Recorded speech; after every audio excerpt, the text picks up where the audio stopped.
So I will link to some of my previous videos, but previously I've discussed about using 3D printing to help make molds and stuff like that for a variety of reasons, even from killing it or forging methods to supports to having it, you build something, then you add stuff on with screwing other methods.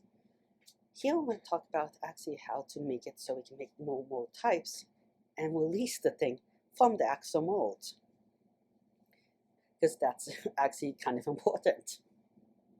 One thing is maybe design molds that we can just vibrate or shake out so they come apart. That is just the simplest one right there. But another one is to figure out how to make molds that can be very strong but could potentially unzip. And by that I mean, for example, let's say we have a mold, let's say we have like a brick structure where we have bricks like this. Well, they interconnect one side to another side so they can support a lot of weight down, because the weight is just pressing from one layer to another layer. But if you pull them apart from side to side, it's not a lot. You could have even them with more jagged things like that, where you have bulbous things that do kind of interlock more with a solid thing, but at the interlocking piece, it's being more malleable, and if you pull apart with a lot of force, it just comes apart. Or you can imagine ones where you can combine it with other methods I will soon talk about. Another method, maybe, to do this is to have the connections in between stuff that we use to unzip and stuff dissolve, burn away, or melt away. Now, this, you might say, then we ruin the mold. Yes, but what if we could 3D print some of the mold back, so we recycle some of the mold, but some of the mold goes away between uses? We could also do it so that we destroy the whole mold, of course, too. Different use cases might do different amounts. The fancier the unzipping method is, the harder, and the vibrate and shake out, the harder it is to design it, but the more reusable it is. Another thing is that we can just have a mold that we just design that if you tilt it a certain way, everything just falls out, obviously. Now that's kind of a lazy method. And again, we could have it that you unzip it first or vibrate and shake it, and then you tilt it and it falls out, or any number combination. Another idea is that we cut away some of the mold as we go along, as we're building it, so it only supports it when we need it at critical stages. And later on, those stages fall away. So then when we add the final thing, we can remove it. The advantage of this one is we could then make it so that we can do fancier cuts and stuff, because some of it's later, those cuts get covered up and stuff, then we could do later on. Or we might be able to save time because the printer head or whatever head is already at that location, so why not kill two birds with one stone? Instead of just passing it through and not doing anything then. Or during downtime, we're waiting for a part to cool down or something. We use that mechanism. And then if we cut stuff out as we go, we can maybe then reassemble it later for the next use sets and fit these pieces together so we don't totally waste the product yet again. Something else we could do is, and linking also back to my previous video about water jet cutting more, so you could build in abrasives, things that dissolve certain things away, even stuff that melts, blows up, or sublimes, which is turning from a solid to a gas directly, into a thing, so later on when we want to remove it, it just comes out. You also even put lubricant we'll spray a little bit of lubricant. And abrasive, I talked about water jetting, is that we could spray water in it and use abrasive to cut away stuff. That also abrasive might also act as a pulsing agent in some ways to further increase it.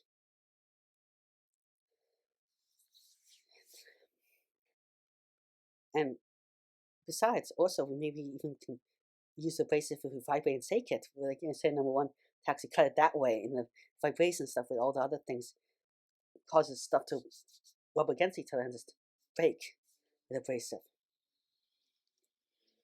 We could also use channels or whole things that expand under heat and cold or pressure.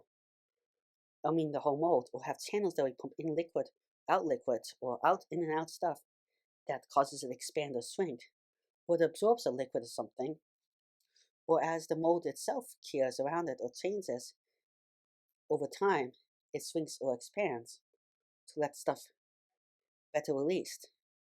And 8 is the same idea except for expanding, we've kind of only gone over, but shrink, so stuff shrinks away. And all this might be very, very hard to design, but with new design algorithms and AI, it might actually become significantly easier to do all this design architecture that was previously kind of impossible. Which brings me to number 9, which is very hard to do with humanity, and you might need a lot of training, but people really look into it. It's this foldable stuff. So foldable mold that this folds has joints and stuff they can just fold, increase away, and releasing very complex shapes. Again, that's probably conjunction of other things. A lot of this is, if we start training from this technology, it might be something that you need AI to help you. You also might need a certain type of mindset that might require a lot of training and fooling around and seeing a lot of principles to get a feel for this whole thing. Another kind of idea along these lines is that electric charge can make a variety of material expand or contract. So can light. And we have materials that can help with that. Or even strong magnets. They can do this directly or by causing heat effects or chemical reactions. Some of them reversible, some of them non-reversible. But also, they can, and like also indirectly just heating up. Also, not only that, but some of these stuff have different directions they expand or contract. So they don't, so like folks, what I mean by that is they might expand in X and Y direction, but contract up and down. So instead of becoming like a tall skinny thing, become a flat pancake. And that could give you more parameters to adjust with how stuff shakes or contracts away from stuff.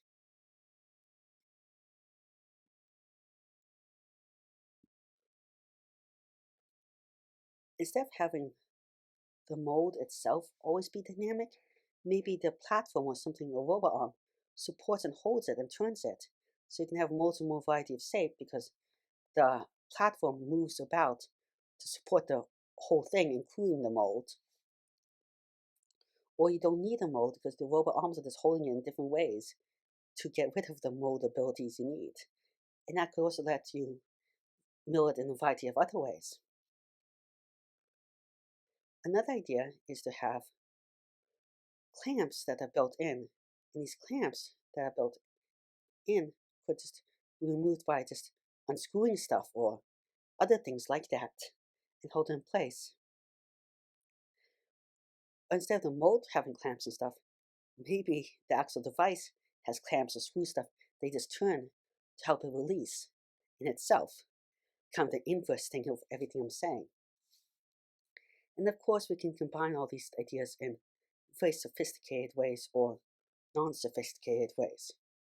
Well, thank you very much for listening. Please like and subscribe. It really helps to turn out. I'm trying to reach 4,000 subscribers in a year and 1,000 watch hours, which is really hard, but really help I think and do it. Also, if you have any ideas for future videos, comments, or suggestions, also about this video, or questions about this video, please leave them in the comments section below. Again, thank you very much. Goodbye.